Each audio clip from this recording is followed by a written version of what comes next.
ndo zviri kuitika kwaMutare izvi. Zvino ndomufarira manje. I love Tatenda Mavetera, Honorable Tatenda Mavetera, Minister of ICT. Nyaya yekuti chandinomufarira ndechekuti ari humble. Tinouya pasocial media paunotomuona achitoresponda pamakomenti. Sazi, how are you? Sazi, musanetsane nevanhu kani. Sazi, munonyenyoita pamuromo. Munhu ane rudo, munhu ari humble. But chandakaona problem one, Sazi, nyika yese inozviziva kuti hamuna kufunda. Handimaimboita zvemabhaisikopu chichi kustudio 263.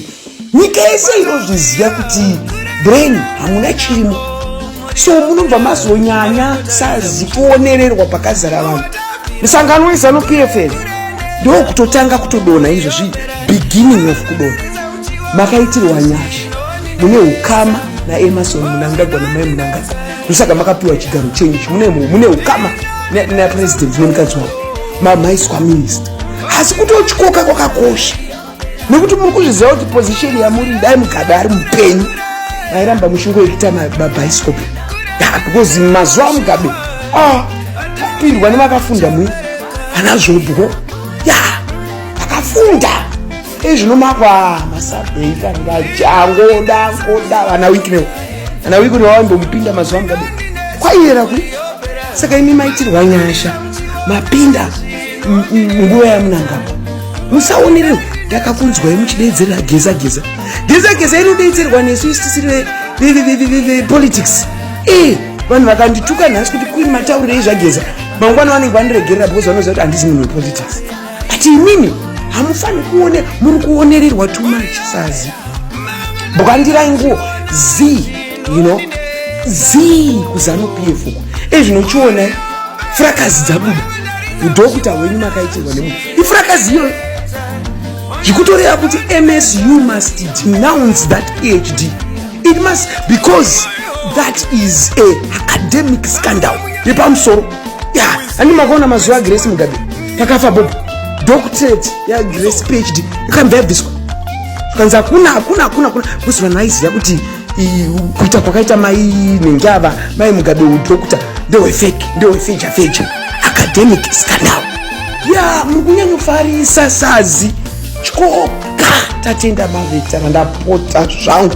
Chikoka mapindira wakaita muzana unomusvipwa. Senge izvo zvinguva yakaipa yekuti kune Geza revolution, kune Mnangagwa revolution, kuri kufungidzirwa kuti vachirengwa vari kutango yavo revolution.